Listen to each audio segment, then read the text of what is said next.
Welcome to Hustle and Pro Season 2, talking sports in Frisco from youth to pro. Now here's your host, Kelly Walker. We welcome Georgia McKee to the show. She's just started her senior year of college where she plays Bruin softball at Belmont University. Hello and welcome to Hustle and Pro, Georgia.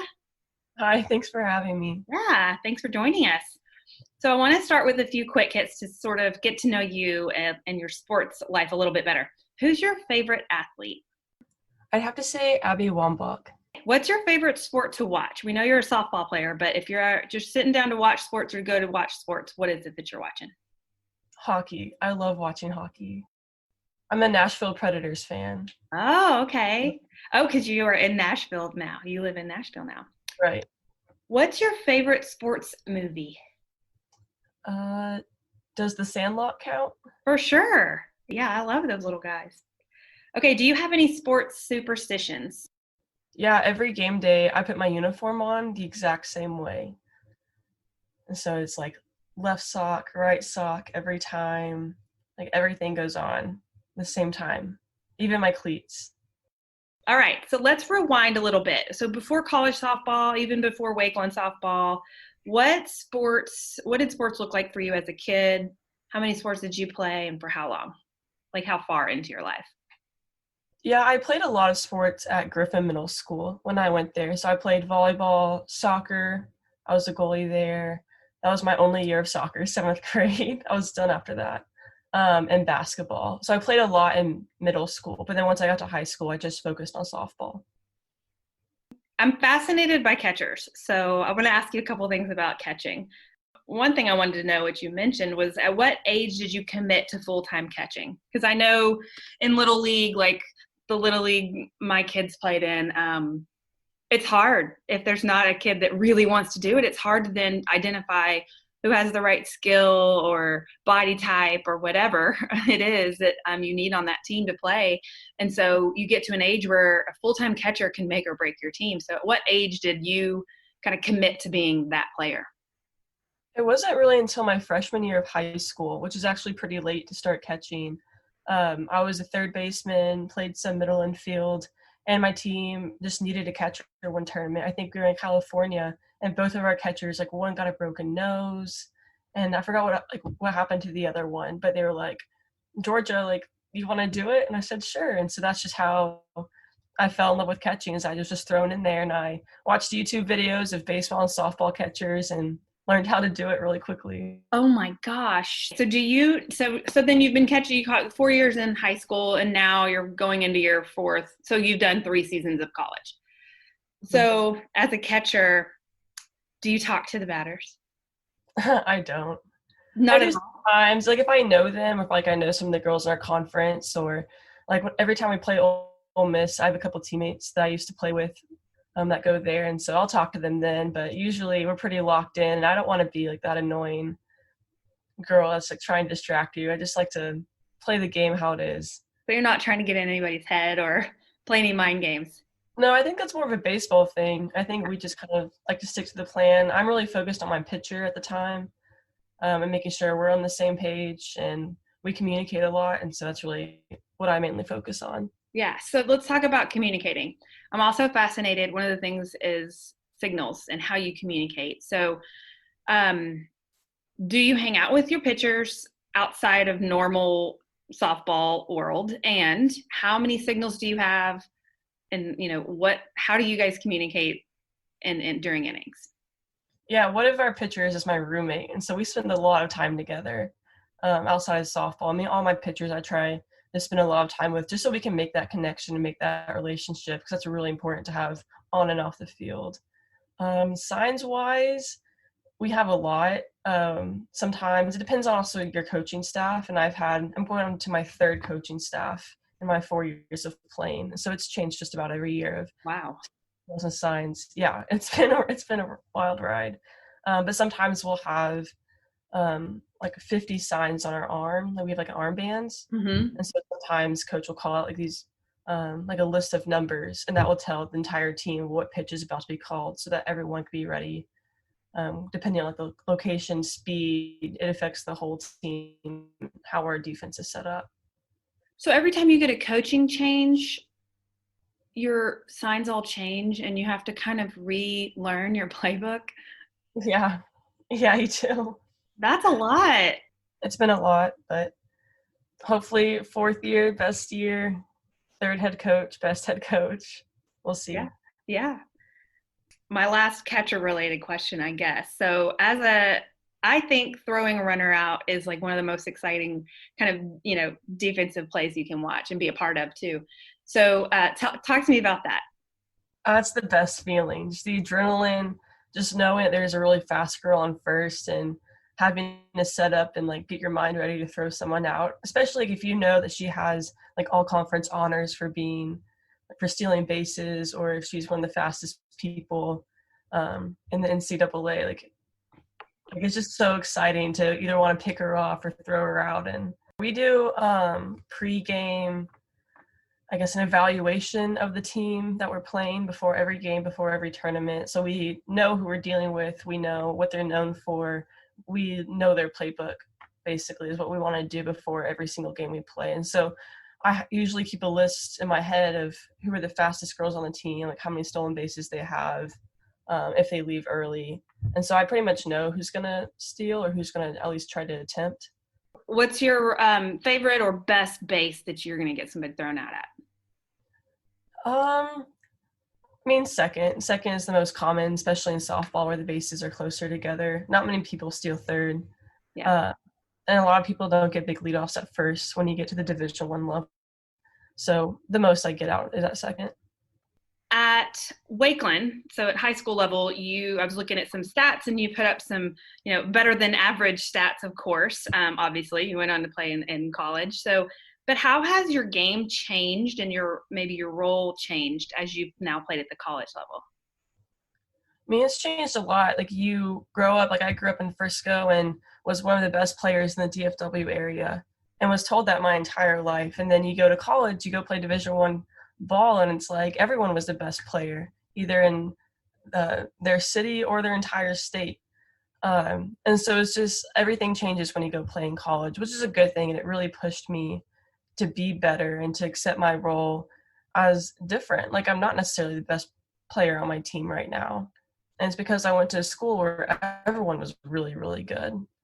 And so that's been really fun to navigate and figure out who I am as a person, why I like to play, other than just wanting all the attention like I got in high school. Yeah, I mean, so for example, you got on base, like your on base percentage was really high in high school. Has it been hard? Like, do you get to college and realize you might have to, I don't know, change your hitting style or ever sacrifice your at bat for the greater good of the team, or just change kind of, like you said, some of the notoriety you might have gotten? Has it been sort of humbling to change that role a little? Yeah, for sure. I mean, also, again, with having so many different coaching staffs, my swing has changed just about every year in college, which has been really hard for me. And so having to find ways to still have quality at bats to help my team out. So like I bunt the ball a lot. I hit sacrifice pop flies a lot, and that helps my other teammates get in scoring position or helps them score. Whereas in high school, I just hit home runs and I hit gap to gap all the time. And so my role, has completely changed in college.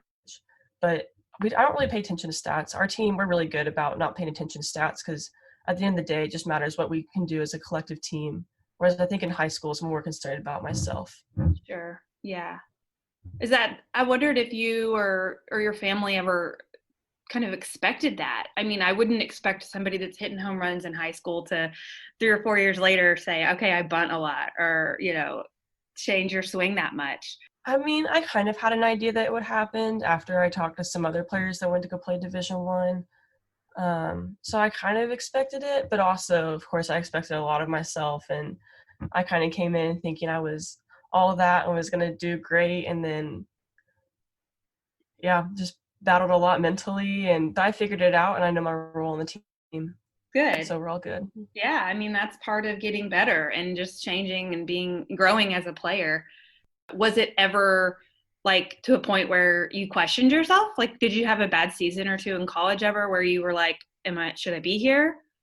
No, I don't think that ever happened with me. Also, I have a really bad back injury, and I've been battling it since even before college. And so I knew that I'd have problems in college. Like, there was one season where I wasn't even able to catch a full game the entire season just because my back issues were so bad and they would lock up and I just wouldn't be able to move Was after it a catching. back injury from sports?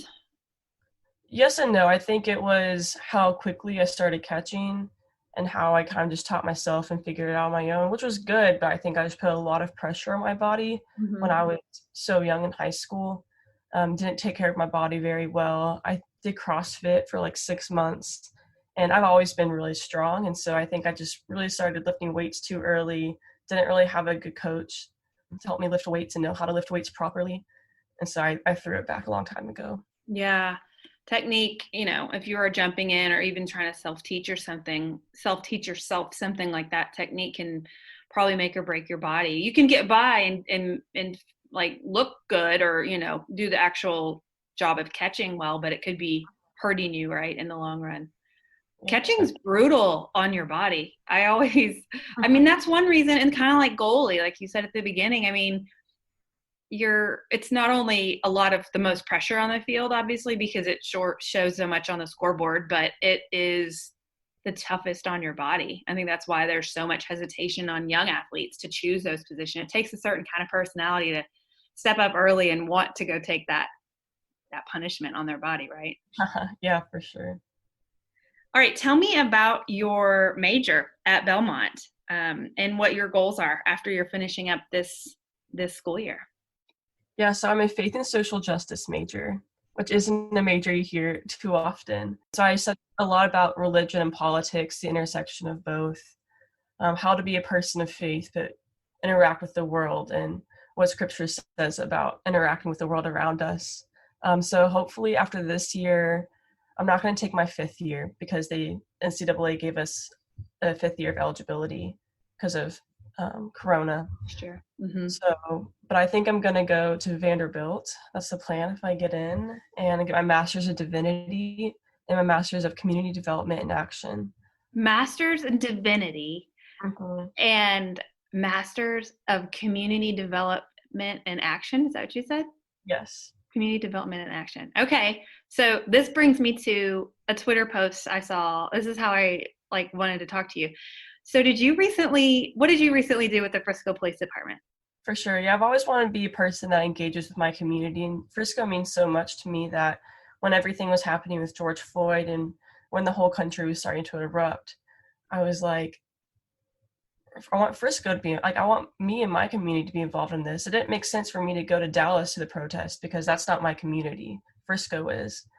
And so the Sunday night before the protest happened, I randomly texted some friends and was like, hey, was just gonna go peacefully be on the side of a road with a sign. Would anyone want to join me?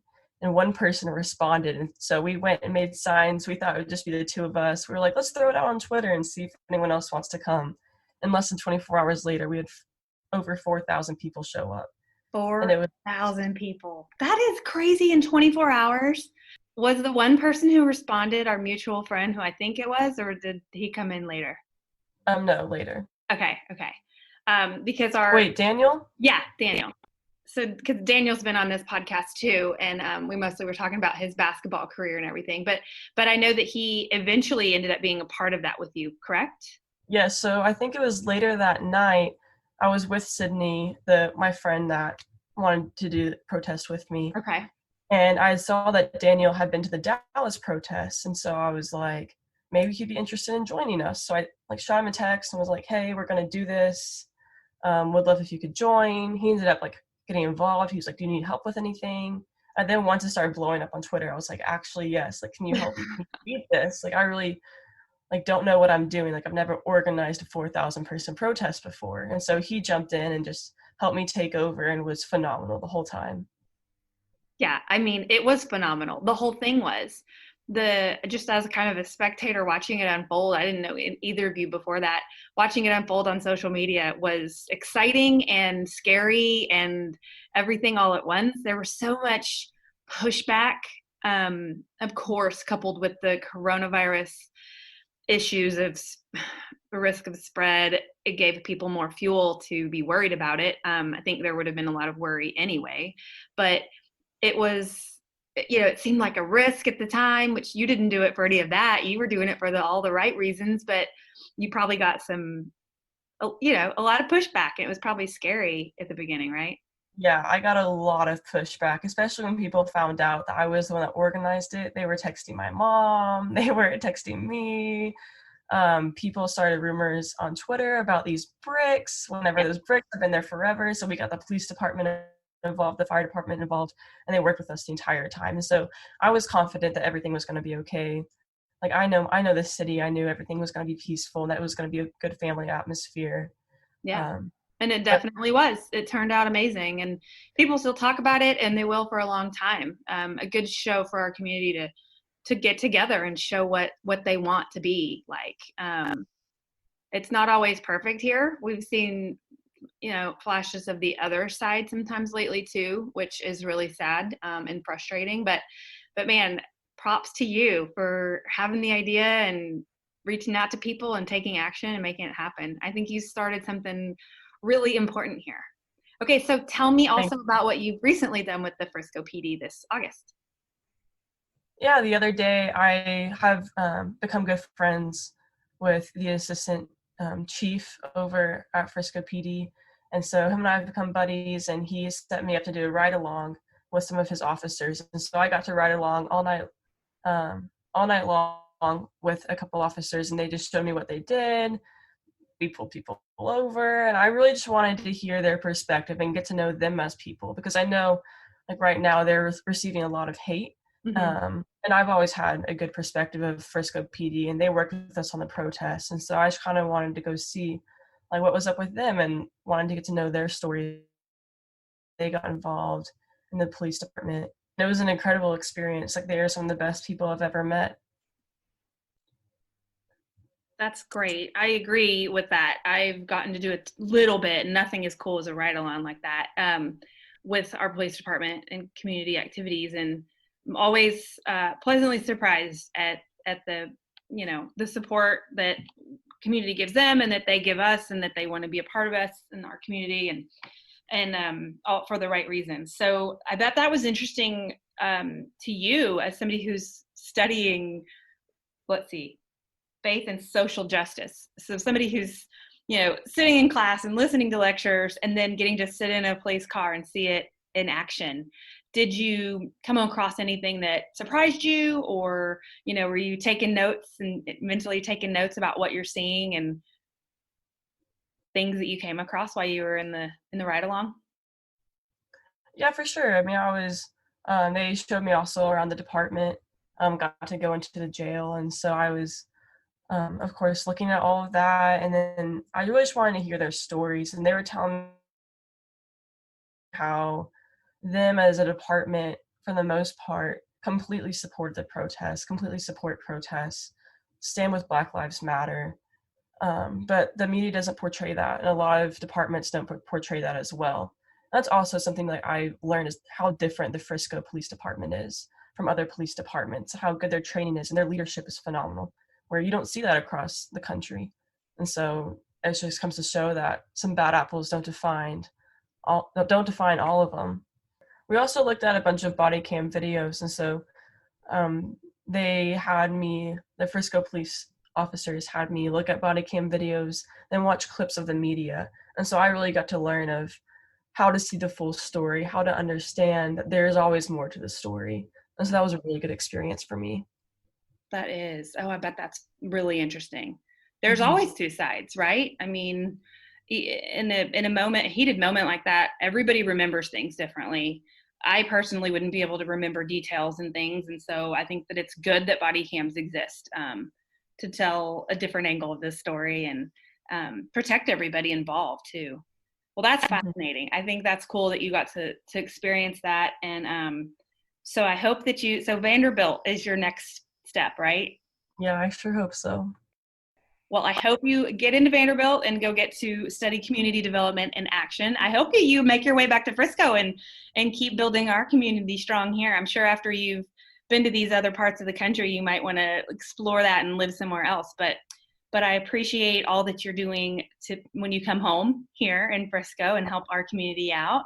and I appreciate your time. I was excited to talk to you. So people that listen to this know I'm a softball fan. I still play a little bit of old lady softball, I call it, but played softball almost my whole life. My dad was my coach, played with my sister. Then we played for fun in college. We were not good enough to play in college, and we played for fun in college together. Actually played on the same team as my now husband, and it never really stopped. So now I still play with my friends. So I love softball. So you're getting to live out what I didn't get to do. So enjoy your senior year. I pray that you get to have a great season and finish your year there in Nashville. Thank you. Thanks for having me. I really enjoyed it. And thank you, everybody, for listening to this episode of Hustle and Pro. Subscribe however you listen to your podcast, and we'll see you next week.